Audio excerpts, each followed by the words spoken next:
Is teething turning your sweet baby into a tiny terror? You're not alone. Those little teeth packing a big punch can leave both of you feeling frustrated and worn out. But you know what? You've got this, Mama, and I'm here to help. I'm sharing my all-time favorite mom-approved teething hacks that actually work. Let's get those babies smiling again. First things first, let's talk about what those little ones are going through. Teething usually starts around 4 to 7 months old, but every baby is different. You might notice your little one drooling more than usual. They might be a little more irritable than usual, wanting to chew on everything in sight. Teething pain can definitely disrupt those precious Z's for both of you. You might also notice your little one running a low-grade fever, which is totally normal during teething. It's their little bodies working hard. Now, some babies sail right through teething without a peep, but others, well, let's just say they let you know they're not too thrilled about it. Now, for the good stuff. The hacks that will bring back the smiles. One of my go-to tricks is simple, but oh so effective. A damp washcloth, twisted up and popped in the freezer for a bit. The cold soothes their gums, and the texture is perfect for chewing. Just make sure it's not frozen solid. Another trick is good old-fashioned gum massage. Wash your hands really well, and then gently rub your finger along their gums. And of course, you can't go wrong with a good teether. I like the silicone ones that you can chill in the fridge. Just not the freezer. We don't want any frozen fingers. If you're breastfeeding, try applying a cold washcloth to your breast for a few minutes before feeding.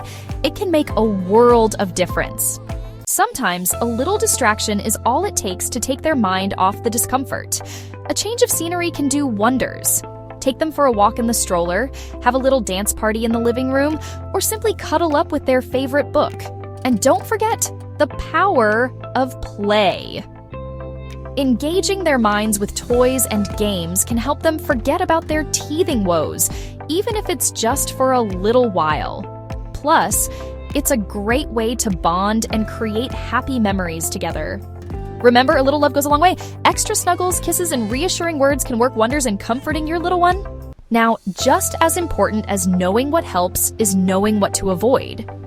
You've probably heard of teething gels, but I always say it's best to steer clear, especially those containing benzocaine.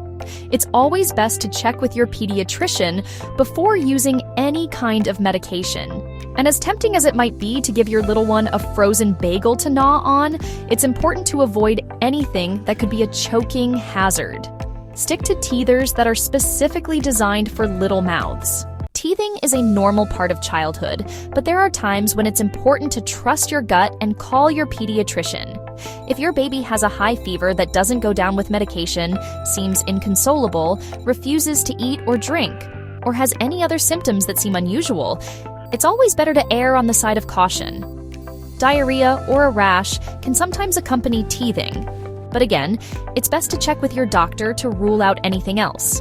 You know your baby best, so if something doesn't feel right, don't hesitate to reach out to your pediatrician. I know those sleepless nights and stressful days can feel never-ending when you're in the thick of teething, but I promise, this too shall pass.